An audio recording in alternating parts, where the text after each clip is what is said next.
Hello students, हम आज आए हैं आपके लिए। आपकी जो अर्धवार्षिक परीक्षा है उसके अंदर कुछ महत्वपूर्ण प्रश्न जो परीक्षा से रिलेटेड है, मैं आपको प्रश्न बताऊंगा, सोल्व करवाऊंगा। तो आपको ध्यान रखना है, एग्जाम में उससे रिलेटेड क्वेश्चन आएंगे। तो शुरुआत करते हैं हम कुछ फॉर्मूला से। तो पहला है आपका, हम जानते हैं कि वृत्त की परिधि का सूत्र क्या होता है। तो वृत्त की परिधि का सूत्र, वृत्त की परिधि बराबर होता है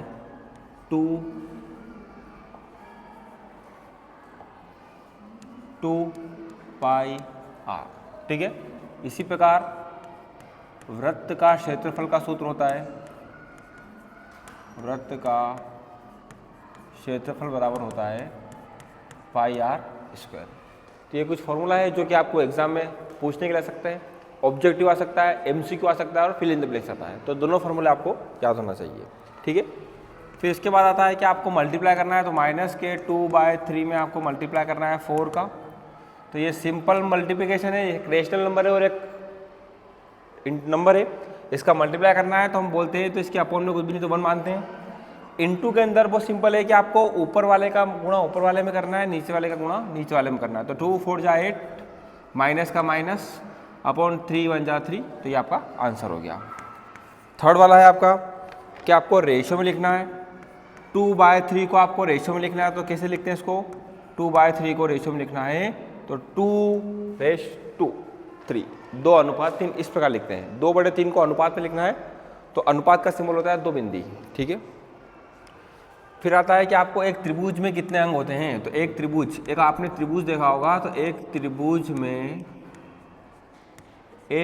में कितने अंग होते हैं? तो 6 अंग होते हैं। कौन कौन से होते हैं? बोले 3 तो भुजा होती है और 3 कोण होते हैं। ठीक है, तो ये क्वेश्चन आपसे पूछा जा सकता है कि एक त्रिभुज में कितने अंग होते हैं। तो आप बताएंगे वहाँ पे कि 6 अंग होते हैं, 3 कोण 3 भुजा। फिर बोला है कि एक कोण आपको 60 डिग्री दे रखा है तो उसका आपको पूरक निकालना है। तो पूरक कितना होगा? 60 डिग्री का पूरक होगा 30। कैसे आता है? तो बोले 90 में से आप 60 को घटा दोगे तो आपके पास 30 आंसर आ जाएगा। पूरक निकालने के लिए एंगल को 90 में से घटाते हैं, 90 में से घटाते हैं। ठीक है, उसके बाद फिर क्वेश्चन आता है, आपसे पूछा जाए कि रैखिक समीकरण, रैखिक समीकरण एक चर वाली क्या होती है? एक चर वाली रैखिक समीकरण होती है x + b = 0। एक चर मतलब इसके अंदर चर राशि एक होना चाहिए। तो एक x आ गया, a और b जो है वो पूर्णांक है। तो यहाँ पर एक चर वाली एक रैखिक समीकरण है। रैखिक मतलब जिसकी पावर जो होती है, जिसकी घात जो होती है 1 होती है। तो ये इसका मानक रूप है। ठीक है, उसके बाद फिर हम बात करते हैं कि माध्य बराबर क्या होता है। माध्य का सूत्र होता है आंकड़ों का योग बटे आंकड़ों की संख्या। आंकड़ों का योग बटे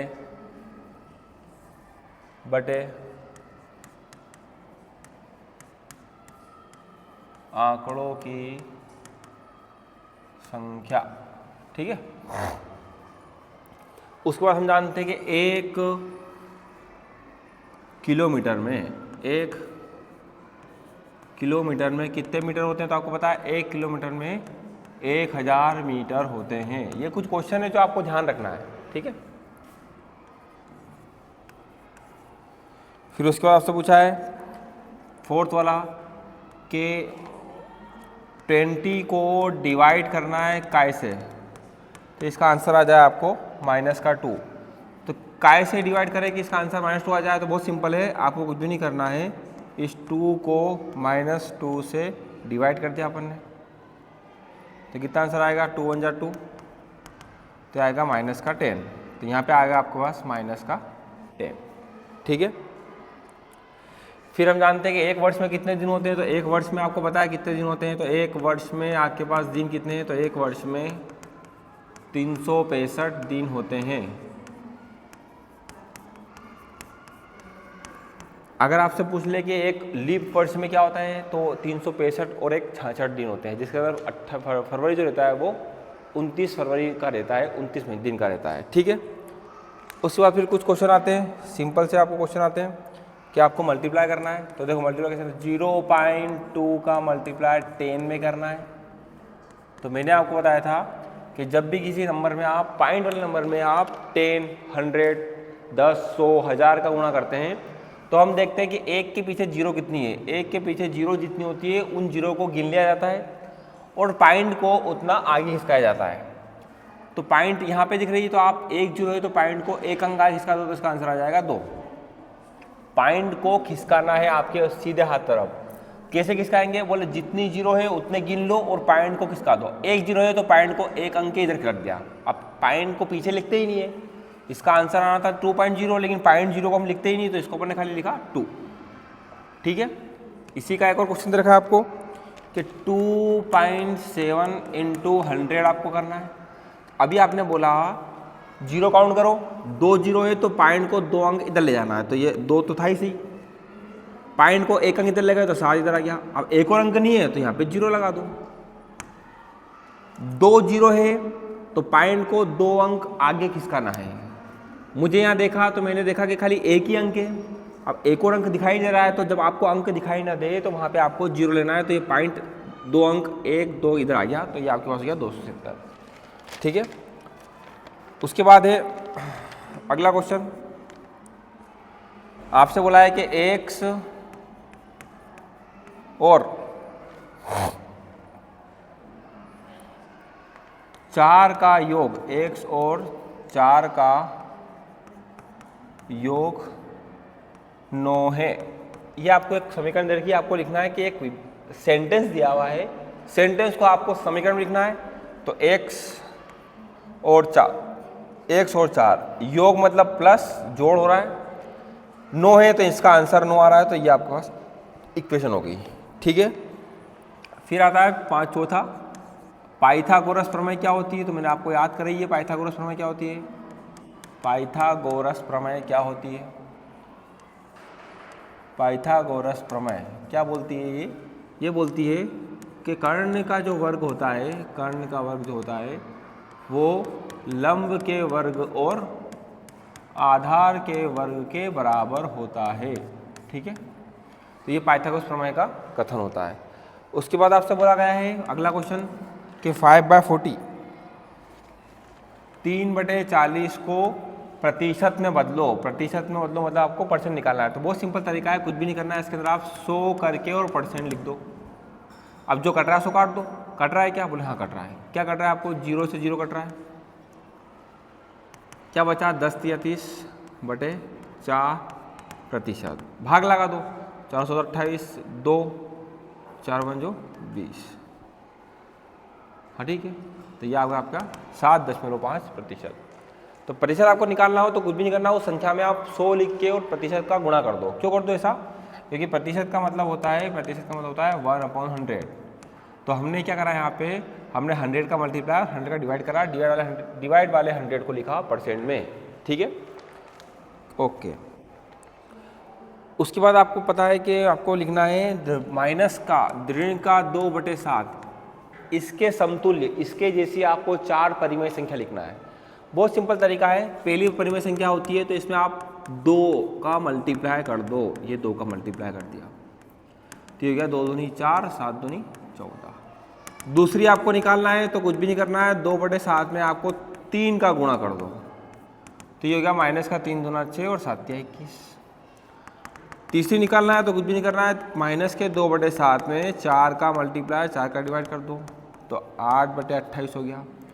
और चौथी आपको निकालना है नंबर, तो 2/7 में गुणा कर दो 5 का और भाग लगा दो 5 का, तो माइनस का 10/32। तो ये चारों जो है माइनस के 2/7 के बराबर है।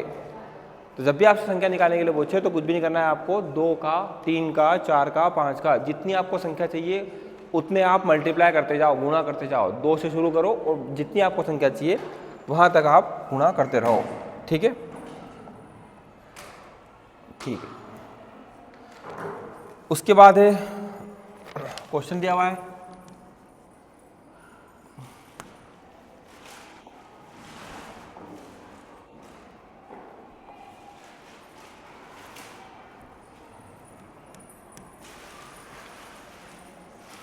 वृत्त का क्षेत्रफल निकालना है आपको, वृत्त का क्षेत्रफल निकालना है आपको। आपको त्रिज्या दी हुई 14 सेंटीमीटर, त्रिज्या आपको दी हुई है 14 सेंटीमीटर। अभी आपको मैंने शुरू में फॉर्मूला बताया था कि वृत्त का क्षेत्रफल का सूत्र होता है, वृत्त का क्षेत्रफल का सूत्र होता है पाई आर स्क्वायर। पाई का मान हम जानते हैं 22/7 होता है, 22/7।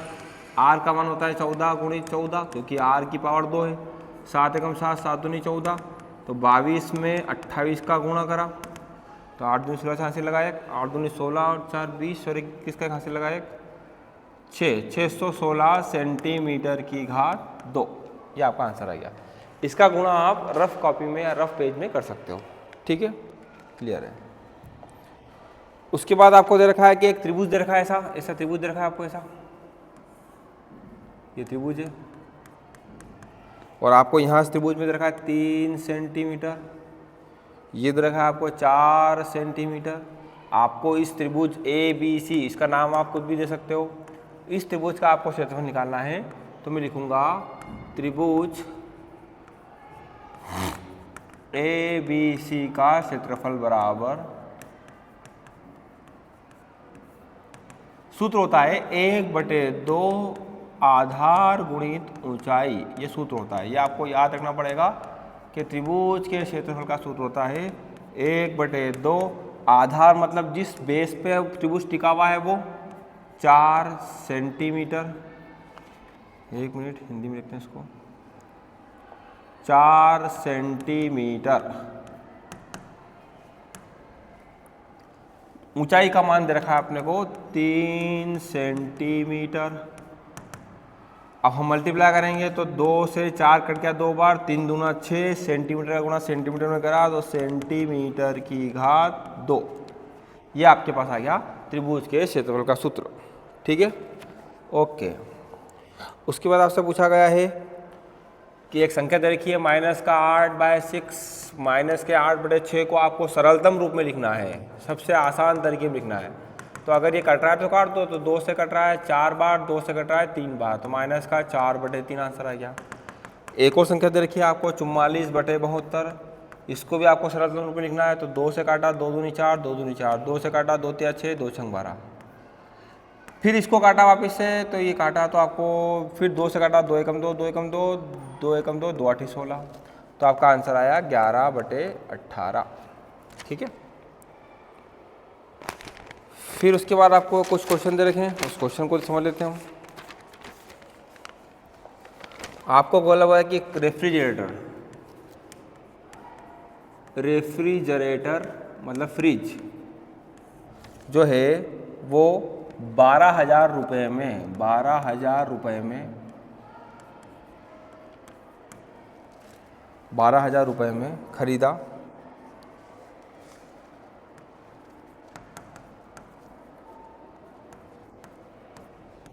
ठीक है, और 13,500 में तथा 13,500 रुपये में बेचा। अब सिंपल सी बात है, कम में खरीद के ज़्यादा में बेचूंगा, मैं कोई चीज़ कम में खरीद के ज़्यादा में बेचूंगा, मुझे फायदा होगा, तो लाभ हो रहा है, तो लाभ आ रहा है, तो अपना लाभ आ रहा है हल।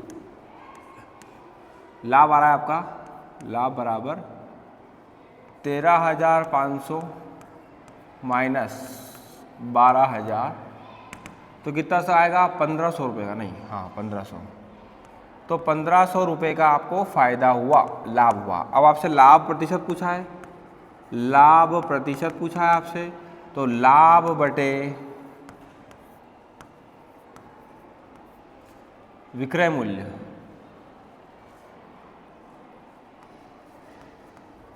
लाभ बटे क्रय मूल्य गुणित 100। लाभ कितना हुआ 1,500 बटे अपना कितना था क्रय मूल्य, बोले 12,000 गुणित 100, 2 जीरो से 2 जीरो कट गई, 1 जीरो से 1 जीरो कट गया, तो अपना आया 150/12, 3 5 15, 0 3 चौक 12, 4 एकम 4, 4 दूनी 8, 4 दूनी 8, 4 पंजो 20, 12.25% अपने को फ़ायदा हुआ। ठीक है, इसी प्रकार आपको कुछ क्वेश्चन दे रखे हैं कि आपको एक इक्वेशन दे रखी है 10p = 100 दे रखा है, आपको हल करना है इसको और p का मान निकालना है। बहुत सिंपल है, p का मान निकालना है तो 100 के बटे में आ जाएगा 10। क्यों आ जाएगा? क्योंकि 10 इधर गुणा में है, इधर आएगा तो भाग में जाएगा, 0 से 0 कट गया तो p बराबर आ गया 10। इसी का एक और क्वेश्चन है कि आपसे बोला है कि 3s + 12 = 0 है, हमको s की वैल्यू निकालना है तो 3s एज इट इज़, 12 उधर जाएगा, इधर प्लस का था उधर जाके माइनस का हो जाएगा, बेसिक मैथ्स बोलती है। हमको निकालना है s की वैल्यू, माइनस का 12 पहले से मौजूद है, 3 गुणा में था, जब बराबर के इस तरफ आएगा तो भाग में चला जाएगा, 3 × 1 = 3, 3 × 1 = 3 और 3 × 4 = 12, तो आपका आंसर आया s बराबर -4। इस प्रकार के क्वेश्चन आपको एग्जाम में आ सकते हैं। ठीक है, फिर एक आता है आपको कि आपको डाटा दे रखा है, डाटा कैसा दे रखा है आपको कि 19, 25, 23, 29, 15, 10, 15, 10, 5, 16, 25, 20, 5, 16, 25, 20, 24, 12, 20, 24, 12, 20, ये आपको डाटा दे रखा है। और आपसे पूछा है कि किसी क्लास के कुछ स्टूडेंट है, गणित के स्टूडेंट है, उन्होंने 25 में से मार्क्स ऑब्टेन करे, 25 में से अंक प्राप्त करे, टेस्ट हुआ क्लास के अंदर तो 25 में से उन्होंने इस प्रकार के अंक प्राप्त करे। और आपसे पूछा है कि इन अंकों का आपको बहुलक और माध्य निकालना है। बहुलक, अब बहुलक कैसे निकालते हैं? बहुत सिंपल है, बहुलक का मतलब होता है वो वाला अंक जो सबसे ज़्यादा बार आ रहा है। इन सब में आप वो अंक देखो जो सबसे ज़्यादा बार आपको दिखाई दे रहा है। 19 जो है मुझे एक बार ही दिखाई दे रहा है, हाँ ठीक है। 25 जो है मुझे एक बार 2 बार दिखाई दे रहा है, ठीक है। 23 जो है मुझे एक बार दिखाई दे रहा है, ये भी ठीक है। 20 जो है मुझे 3 बार दिखाई दे रहा है, ठीक है, तो 20 3 बार है। 9 मुझे एक बार दिखाई दे रहा है, 15 भी मुझे एक बार, 10 तो ही गया, 5 भी एक बार, 25 हो गया। अब मतलब 20 जो है आपके पास 3 बार है तो बहुलक आपका आंसर हो गया 20। मतलब आपको जो आंकड़े दिए गए रहते हैं उसमें आपको वो अंक जो सबसे ज़्यादा बार आ रहा है वो इसका बहुलक कहलाता है। और माध्य, ठीक इसका अभी आपने सूत्र देखा था माध्य निकालने का, क्या होता है? आंकड़ों का योग, इन सबको जोड़ना है तो आंकड़ों का योग इसके बटे में आंकड़ों की संख्या, कि आंकड़े की संख्या कितनी है, कुल आंकड़े कितने हैं, आंकड़ों की संख्या, तो इन सबको जोड़ना है। तो आप चाहो तो यहाँ पे लिख के जोड़ सकते हो, आप चाहो तो रफ में जोड़ सकते हो। कैसे? 19 + 25 + 23 + 20 + 9 + 15 + 10 + 5 + 16 + 25 + 20 + 24 + 12 + 20, इन सबको आपको जोड़ना है। और टोटल कितने थे? बोले 15 थे।